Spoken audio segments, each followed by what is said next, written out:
টি-20 বিশ্বকাপে পাকিস্তানের batting unit যেন একাই টেনেছেন ওপেনার শাহিব জাদা ফারহান।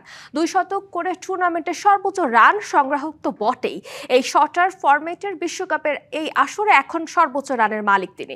টুর্নামেন্ট থেকে পাকিস্তান ছিটকে গেলেও শাহিব জাদার ব্যক্তিগত পারফরমেন্স নজর কেড়েছে সবার।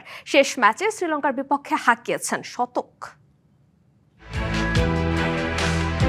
ওয়ান ম্যান আর্মি পাকিস্তানের শাহিবজাদা ফারহানকে নিয়ে এমন একটা লাইন নিঃসন্দেহে বলা যায়। পুরো দল যেখানে ব্যর্থ সেখানে নিজের কাজটা ঠিকঠাকই করেছেন এই ব্যাটার। নামিবিয়া শ্রীলঙ্কা 2 ম্যাচে শতক হাঁকিয়ে আলোচনায় উঠে এসেছেন এই পাক ওপেনার।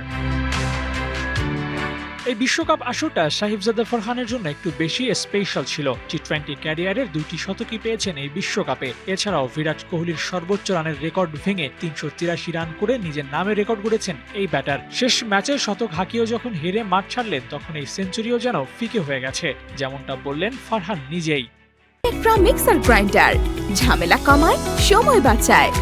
সত্যি বলতে এই সেঞ্চুরি দলকে সেমিফাইনালে নিতে পারিনি, তাই আমি হতাশ। ব্যক্তিগতভাবে এটা আমার জন্য ভালো অভিজ্ঞতা ছিল, কিন্তু দলের ফলাফলের জন্য ভালো ছিল না। টি-20 ক্রিকেটে সাহিবজাদার মতো একজন হার্ড হিটারই খুঁজছিল পাকিস্তান, আর সেটি পেয়েও গেছে। আর এই ধারাবাহিক ব্যাটিং এর রহস্য নিজেই ফাঁস করেছেন, বলেছেন ঘরোয়া ক্রিকেটই নাকি তাকে বদলে দিয়েছে। ঘরোয়া ক্রিকেট পিএসএল এর রানের তালিকার শীর্ষে, এশিয়া কাপে 3-এ ছিলাম এবং এখানেও আমি সর্বোচ্চ রান করেছি। ঘরোয়া ক্রিকেটে ধারাবাহিকভাবে খেলার ফলে ভালো স্ট্রাইক রেটে শত রান করতে অভ্যস্ত হয়ে গেছি। টানা 4 টুর্নামেন্টের সেমিফাইনাল খেলা হচ্ছে না পাকিস্তানের। এমন বাজে অবস্থার মধ্যে পাকিস্তানি সমর্থকদের কিছুটা স্বস্তি এনে দিতে পারে শাহিবজাদা ফারহানের এই দাপুটে পারফরম্যান্স।